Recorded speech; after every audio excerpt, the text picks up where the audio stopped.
Berikut ini isi sebuah ungkapan tentang negeri yang dianugerahi Tuhan sumber daya alam yang sangat luar biasa. Satu, kita booming minyak di tahun 70-an. Pada saat itu, ternyata rakyat dan negara nggak dapat apa-apa. Malah anehnya, Pertamina hampir bangkrut. Pertanyaan berikutnya, kemana duitnya? Berikutnya adalah di tahun 80-an, kita booming kayu. Yang kemudian hutan Sumatera dan Kalimantan dibabat habis, dijual oleh oligarki rakus.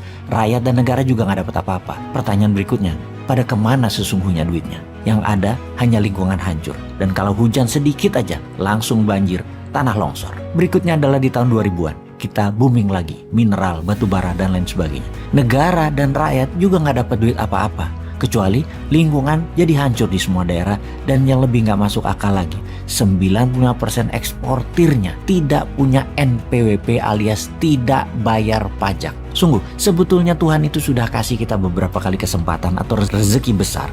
Tapi kita nggak becus mengelolanya. Hanya segelintir manusia yang dekat dengan kekuasaan serta penguasa saja yang mendapat manfaatnya. Fakta data yang lain lagi kita jelaskan. Dari tahun 2000 hingga sekarang tahun 2022, GDP per kapita naik 250%, yaitu kontribusi zaman Pak SBY itu naiknya 215%.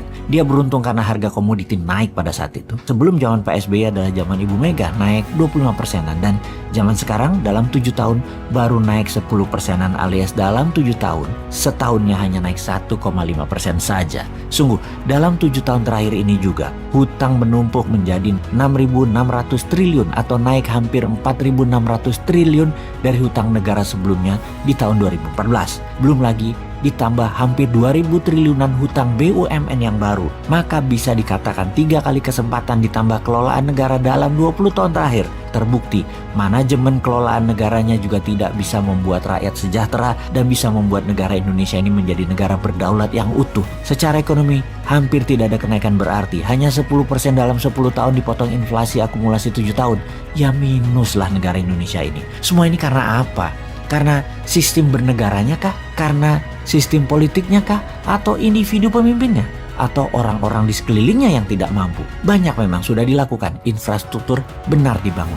Namun BUMN yang membangun kok bangkrut? Sesungguhnya rakyat jadi dapat apa? Sama dengan 3 peristiwa besar yang telah berlalu. Boom minyak, boom kayu, boom tambang. Zong semua buat rakyatnya. Oke, kita bahas manajemen bernegara sekarang. Kita diskusikan soal subsidi BBM yang dicabut, di mana subsidi niatnya membantu, namun ternyata membuat rakyat manja yang sudah kronis dimanja selama 40 tahun lebih akibat subsidi. Dan ternyata di sisi lain kita tidak dapat apa-apa juga setelah memanjakan rakyat tersebut. Lalu 1 tahun ini subsidi BBM dialihkan. Kita dapat sekitar 350 triliun yang digunakan untuk membangun jalan kereta api double track di seluruh Indonesia, namun belum menunjukkan berdampak pada percepatan pertumbuhan ekonomi juga. Terdapat fakta lain lagi, yaitu ternyata hutang negara juga meningkat tajam. Adakah solusinya, wahai kaum New Mind? Ya ada. Begini melihat masalah dan peluangnya. Kekuatan bangsa Indonesia salah satunya adalah kekuatan alam mineralnya. Baik yang ada di atas permukaan tanah yang kategorinya food atau rempah atau spice, juga yang ada di dalam tanah yang disebut mineral. Oleh karena itu kaum New Mind mempunyai roadmap. Di awalnya berupa inisiatif. Namanya Spice and Metal Roads Initiative. Spice Road akan membuat Indonesia menjadi food country pengendali pangan dunia, dan Mineral Road akan membuat Indonesia menjadi pengendali mineral jadi 99,9% fine metal atas seluruh mineral yang ada di tabel periodik dalam kategori noble metal, PGM atau precious group metal, dan juga metal tanah jarang. Spice Road ada lahan di permukaan tanah dan ada yang di laut. Kita bicara laut dulu. Kita akan berantas illegal fishing. Kapal-kapal nelayan asing terutama Tiongkok akan ditenggelamkan dengan cara keras. Seperti zaman Bu Susi dulu yang ternyata membuat gak nyaman banyak pejabat pro Tiongkok. Dan Bu Susi keluar dari kabinet karena mengganggu income pejabat pro Tiongkok. Kita akan hajar lebih sadis dari Bu Susi ke depannya. Kalau perlu Bu Susi lagi pelaksanaannya dan ditambah power lebih besar lagi dia. Apa yang terjadi kemudian? Pasti industri perikanan cold storage di Filipina, Malaysia, Thailand, Vietnam, dan RRC atau Tiongkok bakal kosong alias tutup.